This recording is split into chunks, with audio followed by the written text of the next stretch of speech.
Since 1999, Ben L. Smith High School has collaborated with the Secondary Teacher Education Program at the University of North Carolina at Greensboro. As Guilford County Public Schools' most culturally and linguistically diverse secondary school, Smith High School became a central location for placement of interns and student teachers, some of whom remained there in permanent teaching positions at Smith. In 2009, Uncg School of Education and Smith High School formed a professional development high school partnership. Not only was Smith a location for interns and student teachers to practice their skills in becoming licensed teachers, at the request of in-service teachers at Smith, Uncg School of Education faculty conducted professional development for in-service teachers, such as adapting textbooks for English learners and follow-up school district-generated Sheltered Instruction Observation Protocol, or SIOP training.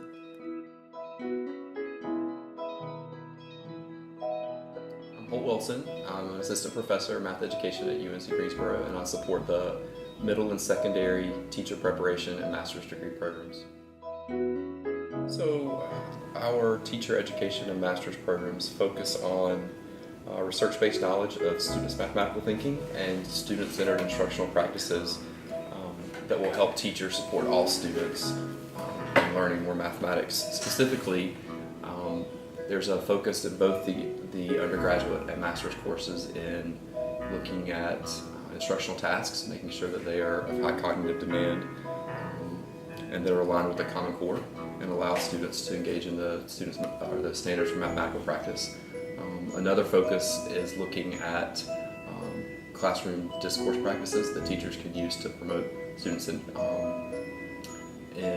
they can promote student-centered learning environments and allow students to, again, engage with the standards for mathematical practice.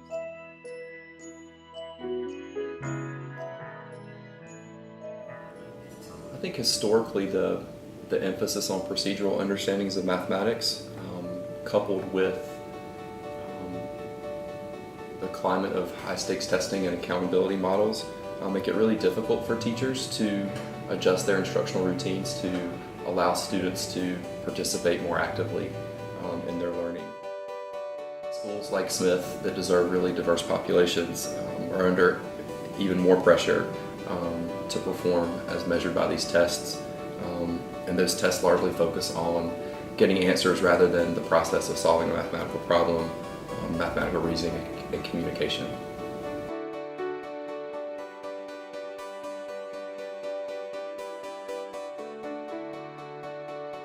Teachers at Smith High School bring a deep commitment to supporting all their students in learning mathematics, to understanding and using the mathematical thinking that the students have as resources for instruction, and to helping their students see mathematics as a way of participating in their world, in society.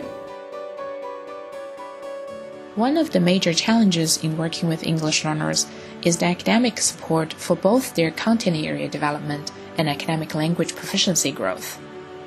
The Sheltered Instruction Observation Protocol, or the SIOP model, is designed to offer content area teachers an instructional guide and a lesson evaluation tool to focus on both content and language instruction in class. To implement the SIOP model, teachers are expected to use both the content standards and English language proficiency standards. In North Carolina, WIDA English language proficiency standards are used to guide instructional planning and assessments for English learners. The standards are organized by content areas, grade level clusters, and focus on 4 language domains: listening, speaking, reading, and writing. Each standard covers learners' language use and cognitive function across proficiency levels. In the 2012 version of the standards, explicit connections are also made to the Common Core state standards. To better serve English learners in Ben L. Smith High School, teachers engaged in a year-long SIOP professional development and participated in workshops regarding the use of WIDA standards and Common Core state standards in instruction with English learners.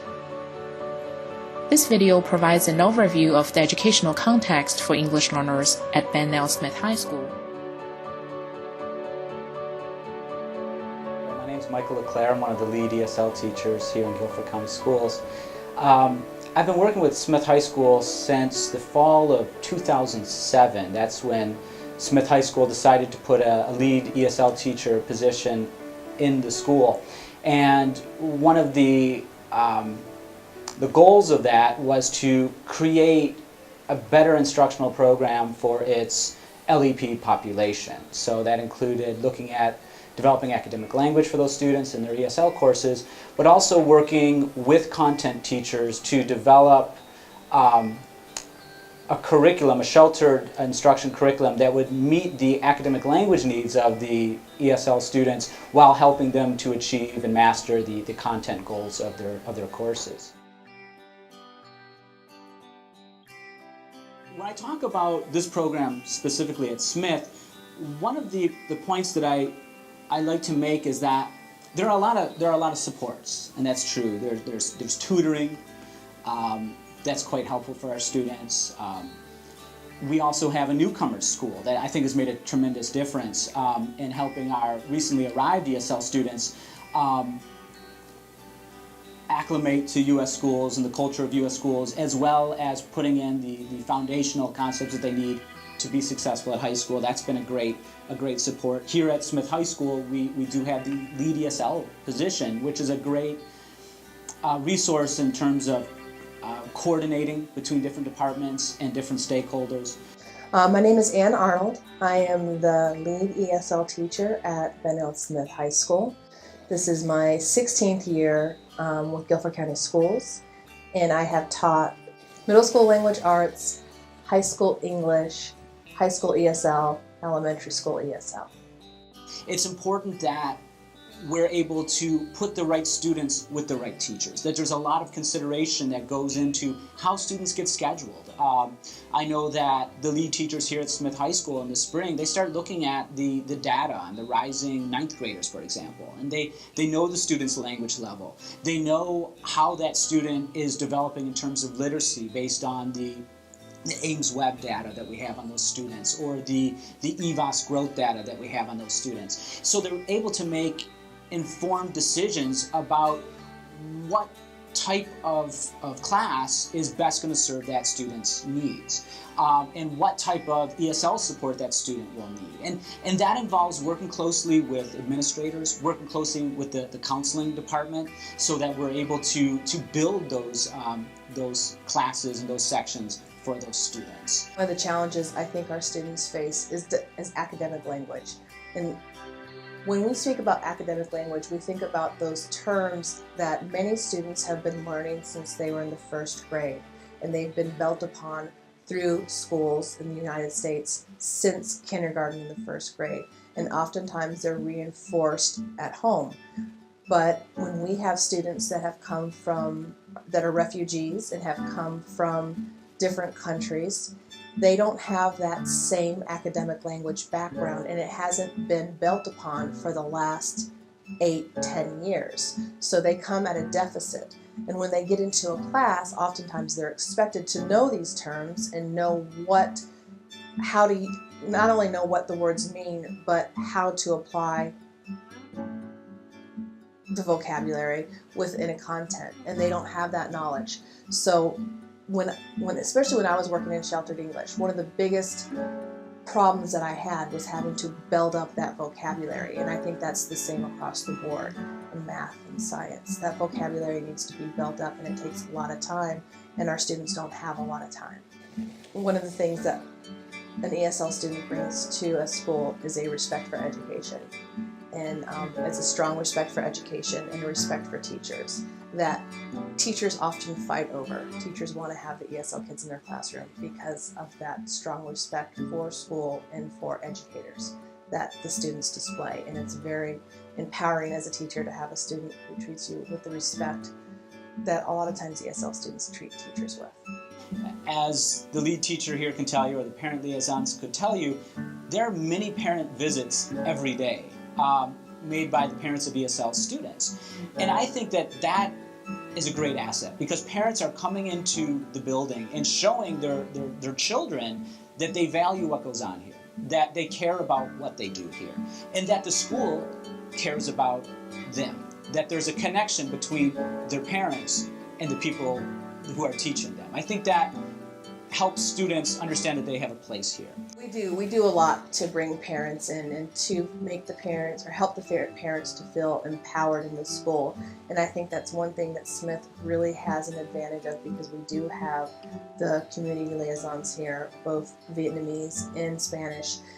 And we don't limit ourselves to just those two communities. We help all ESL parents or all linguistically diverse parents come in and feel empowered and feel that they have a voice. Smith for a long time has been a PSYOP school, and throughout the years we've had PSYOP training. And if you've gone to PSYOP training, one of the things about it also is that you know that PSYOP helps everybody, not just ESL students, but it helps all students.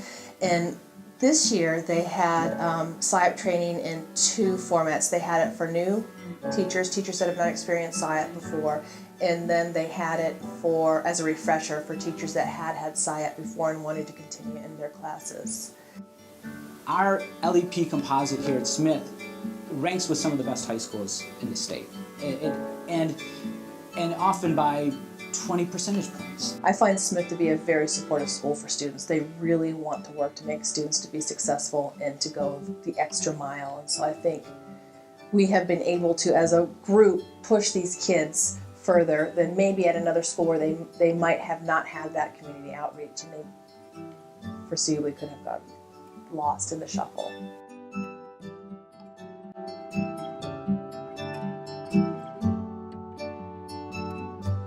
We would like to also give special thanks to Ann Arnold, ESL lead teacher at Ben L. Smith High School, Mr. Donovan Hoskins, principal of Smith High School, Michael LeClaire, ESL lead teacher from Guilford County Schools, and Martha Ray, secondary mathematics curriculum specialist from Guilford County Schools, for their contribution to this project.